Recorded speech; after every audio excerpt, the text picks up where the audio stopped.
Hey, I'd like to welcome you to another episode of Mission Matters.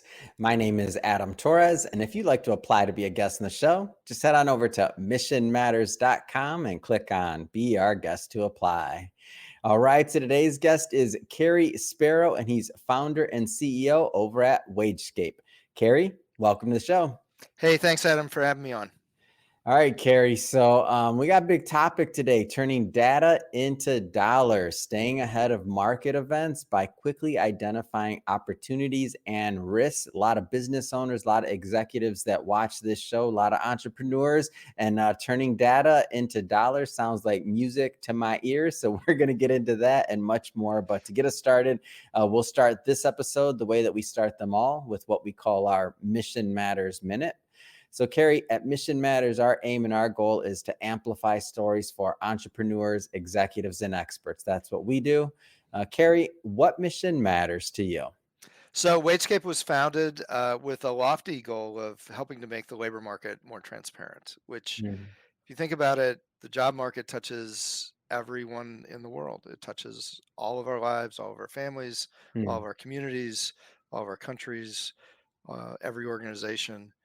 So, it's incredibly pervasive and mhm, important, and information about it is really pretty poor by all mm, objective standards. So, our mission is to change that. And by bringing better insights to what's happening in the labor market, we open doors to great innovation and also great mm. efficiencies. When did you first identify this opportunity to be able to help and start a company and decide to kind of pair your entrepreneurial prowess to it? Like, how'd that begin? Where'd the idea start? This is my fourth career. Mm, So I've worked doing different types of things. I was in the Navy in engineering jobs. I worked for a big consulting firm, mhm, um, running consulting businesses and helping like literally a couple hundred organizations yeah. solve really difficult business challenges.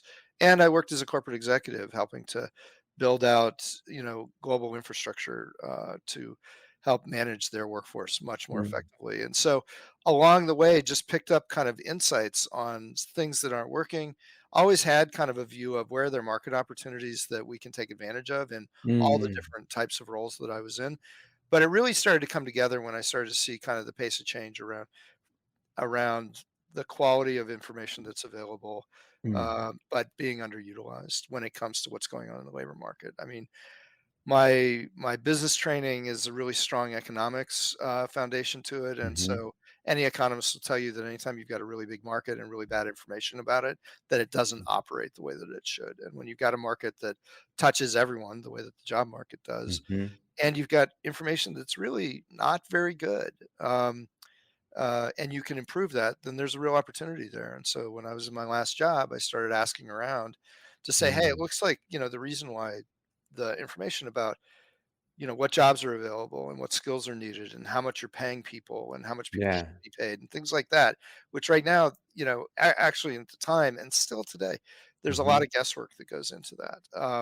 And I'm like, the underlying reasons for that seem to be able to be managed better now. Mm. We're talking about consolidation of technology, more sophistication in terms of the ability to combine information from across organizations, um, and the consulting partners and the technology partners that we were working with at the time, really kind of scratched their heads and didn't know what to do with that kind of insight. And so Hmm. I broke off and founded what became WageScape to pursue that, and we've had a really interesting ride. It's been 9 years, and Wow.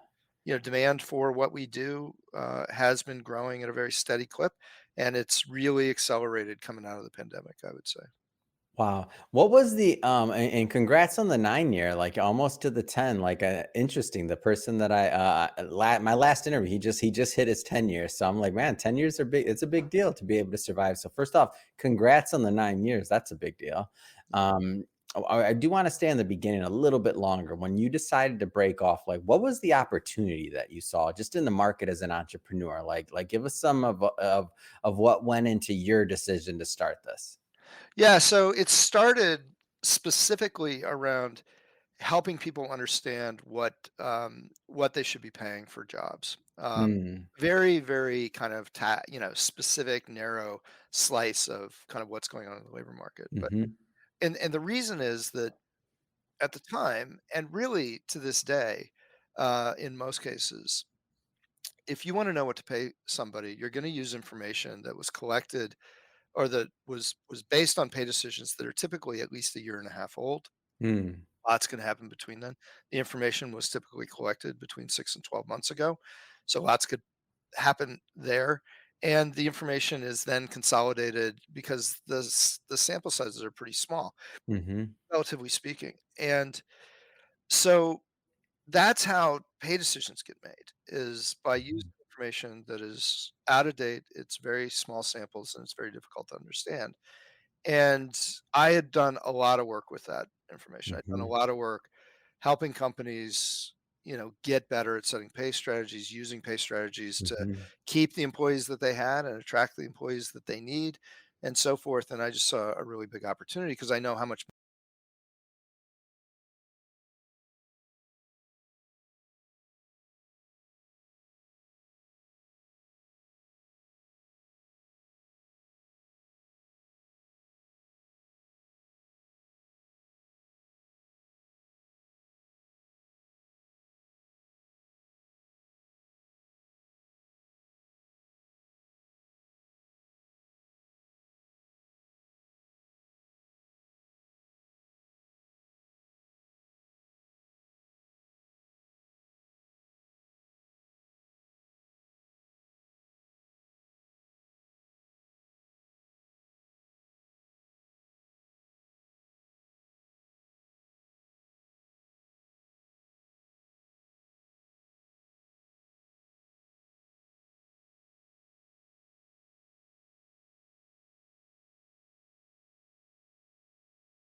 that had paid data. And so we Mhm. went out and collected, built some tech to collect lots of data from job ads, job Yeah. advertisements, job listings. And it my thought originally was that we would integrate in with a lot of kind of core enterprise technology that does like Mhm. recruiting and pay management, employee management and stuff and get data directly from there and manage it, very securely, obviously. Mhm. But along the way, I figured out that there actually is all this data that's sitting out there in the public domain in job ads, and it's way richer than anything you could get from internal HR systems. And so Mm. once we realized that, then it was like game on because all we got to do is just go and massively collect that data, organize it in a way that, makes, is very, very well architected, extract all the Mhm. intelligence that we can out of it. We discovered along the way that we, kind of stumbled into a couple of methods that nobody else was trying. So we're able to get pay data on about 75% of all the jobs that are listed in the US, and most of those jobs actually don't show pay data. The way that we do it Mm. is kind of part of our secret sauce. And so, it's a series of, like, literally every day, Adam, I would wake up knowing that whatever I thought needed to be done and how was wrong in some way. Mm. And that was actually a huge kind of mental shift, coming out of a corporate, executive environment, was, where I moved out of immediately prior to WageScape. And there Mhm. you get paid to move risk out and to bring certainty to a situation. Yeah. And as a founder, there are a gazillion things that'll kill the company. And so your biggest risk is not moving fast enough. And so you Mm. know that you've got to make decisions based on incomplete data.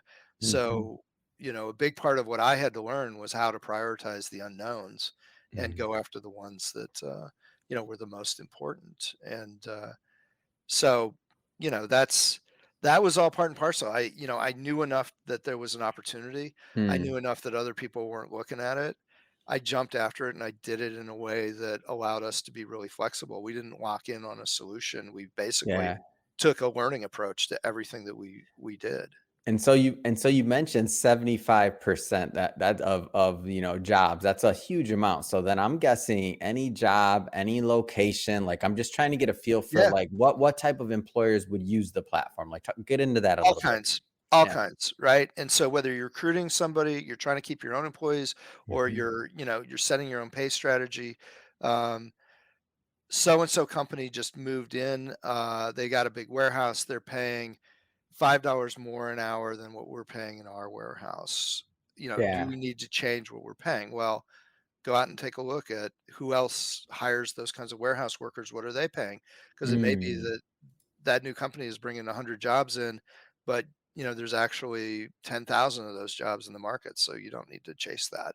Or it could Mm. be that that's a really big deal, and you need to convince people that you need to act on it. Well, any kind of company is worried about how competitive they are from a pay standpoint. Any kind of company, Oh yeah. it's not good enough to say jobs in in Iowa, pay this much. You've got to know, in Cedar Rapids, HVAC Yeah. technicians that specialize in this kind of product get paid this much. And here's the companies that are hiring Mm. them and how much each of those companies are getting paid. And that's the data that we deal with. It's that kind of Mm. data. It's that level of precision.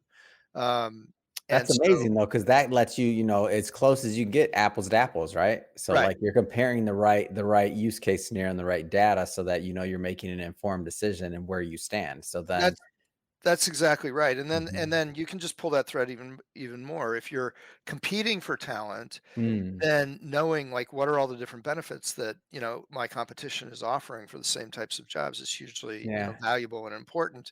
Um, if you're trying to, keep your own talent, you're going to pay an awful lot of money if you chase whoever the highest price employer is in your market, and you're Oh, going to yeah. lose a ton of people if you're the lowest price employer in your market. And so knowing exactly what that looks like and being able to exactly match these kinds of jobs fit with what we have, and Mm. these kinds of jobs, even if it's not in the same industry, let's just use the HVAC technician Yeah. example. How many different types of companies do you think employ HVAC technicians? It's not just manufacturing jobs Mhm. or industrial jobs. There's all kinds of, and most people historically have no idea where their competition Mm. for those jobs really is, and so that now is essential. I think there's absolutely the awareness now coming out of the pandemic Mm. that, like you said, any job, any location, any Yeah. industry, you've got to know what's going on. You got to know at that level of precision in order to be competitive and in Mhm. order to be cost effective Yeah. And yourself. does this also apply to I'm assuming it does, but I just wanna go further in the scenario. Does this also apply to, like, middle market management, I don't know, Mhm. software Yeah, engineers? You, like, kinda go up the ladder and it applies? yeah, absolutely. So the kind of data that we deal with and the kind of data that our clients, get Mhm. value from, is directly relevant to jobs at all levels. entry level Mm, or hourly, all the way up to top executives. yeah. So you've been on this journey 9 years. Obviously, it started. You didn't use this word. Maybe it's the wrong word. Rudimentary or very basic. Your first thesis was very basic. Now you're 9 years later building. I'm curious on like what is the future of this look like for you? Like how far can you push this? Um, there's always something next, right? So Yeah, that's. there's the next in terms of how do we compete with what we have, right? Mm, So how do we get, more people using the data products that we provide, more hmm. partners that are integrating our data into their applications, their Yeah. platforms, their services that they provide, with what we have. And then there's looking at, well, where are there adjacencies that we need to move into? And the pace of Hmm. that is fast. It's not quite like application life cycles where you've got to plan like 3 versions ahead constantly, Hmm. but it's pretty fast. We're thinking a couple versions down the road Mm, constantly. And that means new data sources, new territories that are covered, new ways to help people use our data, hmm. all those things. New ways to combine data from multiple organizations, to all of our benefits. Mm. Those are all the things that we've started doing, and we're gonna grow in the way that we do them. Mm. So, So take me through kind of like the onboarding or just the process so that our listeners can get a feel for like what it's like to work with WageScape. So, I'm an employer, I'm watching this interview or I'm listening to it, I'm driving in the car and I'm like, okay, this sounds great. This sounds amazing, but like is it going to be complicated? Like what does this look like? Take me through what it looks like for a new client. right. So if you're in the business of acquiring talent, or if you're in the business of managing compensation, Mhm. we have applications that are directly relevant to you, and they start Mm, with simple kind of business intelligence applications that allow you to mhm, say, I want to see what's going on with hiring and competition and pay for this specific job in this specific market over this time mm, frame. And then I want to compare it to, some other comparison. Maybe it's a different company that's hiring or whatever. We've got mhm, really powerful tools. You can actually see them on our website, and try them out, for individuals. If you are in a company where you've got a really robust analytics capability already, you have analysts that have yeah. their really strong tools and bring data sources in, then you just work directly with us to bring our data into your environment. We Mm, work with you to figure out where you're going to get value from it, what's the best configuration of it, and what's the easiest way for you to get it. And we make mm, it really easy to work with us from a technical standpoint. If you're in a different kind of business, like it's not just recruiting and pay. If you're in the mhm, business of needing to understand how hiring signal, or hiring behaviors signal future business actions, future business mm, potential. Like if you're, in the business of managing investments, in the business of evaluating financial risk, things like mm, that, then it's the same data platform and it's the same ways to use it, but it's just a very different use case. And so mm. What that's about actually size? one of oh, go ahead. What about size of company? Like, is there a certain amount of employees or something that like where this makes sense? Does it make sense? Like, what does that look like? Any company where they have either they have a recruiter, like a full-time Yeah. recruiter, or a portion of a uh, at least a portion of an HR Hmm. representative's time is spent on managing compensation can Mm. benefit from our services, and we're priced accordingly. Yeah. So if you're a small organization and have small needs, then you pay a small price. If Mm. you're a big organization with really big sophisticated needs, then the price is higher, but the value is way higher too. Yeah, yeah. No, I see that, and I'm just I think it's exciting because the Mhm. example that you kind of opened this conversation up with of like, yeah, if you're going to buy, some shares of Microsoft based on a price from 15 months ago, Yeah, it sounds absolutely ridiculous. So when you kind of connect that with, okay, well, if you're using hiring data or wage data from 15 months ago, and you could have up to the date like type data, mhm, like why would you go with anything else, right? right, right, and that's the thing. There's lots of different ways to look at Mhm. pay data. There's more types of data that we work with in terms of Yeah. employment data and hiring and so forth, but specifically around pay, there's lots of different types of data, but the quality of data that's available now is has really undergone a big shift, and Mm, we're a part of that shift. And every organization has an opportunity to adapt the way that they manage things for better competitive advantage when it comes to talent by mm, bringing data sources like ours and data intelligence like wage intelligence like ours yeah. into how they manage things. Amazing. Well, Carrie, this has been, I mean, I've learned a lot about what's going on with data, wages, the market. I mean, I'm sure my audience did as well. I just have to ask, I mean, what's next? What's next for you? What's next for WageScape? Let's dream for a moment. So growth is the Yeah. number one thing. And like I said, it's growth in terms of market share with what we have. So, Hmm. and it's expanding into new markets, both of those. Amazing. And if somebody who's watching this or listening to this and they want to follow up and learn more about WageScape, how do they do that? It's easy. Just go to wagescape.com or you can reach me directly on LinkedIn. Perfect. And for everybody watching or listening to this, we'll put all that information in the show notes so you can just click on the links and head right on over. And speaking of the audience, if this is your first time with Mission Matters, this is a daily show. Each and every day, we're bringing you new entrepreneurs, new executives, and hopefully new inspiration to help you along in your journey as well. So if that sounds interesting to you, we welcome you. Hit that subscribe or follow button because we sure would like to have you back for to listen to another episode. And Carrie, again, thank you so much for coming on. And I'm looking forward to this 10-year reunion, man, or 10-year anniversary that Absolutely. you have coming up. Maybe we make it a reunion. I don't know. Got to plan something for that. So that's amazing. And congrats on your success. I'd be happy to come back on, Adam. I appreciate the opportunity to talk to you and your audience.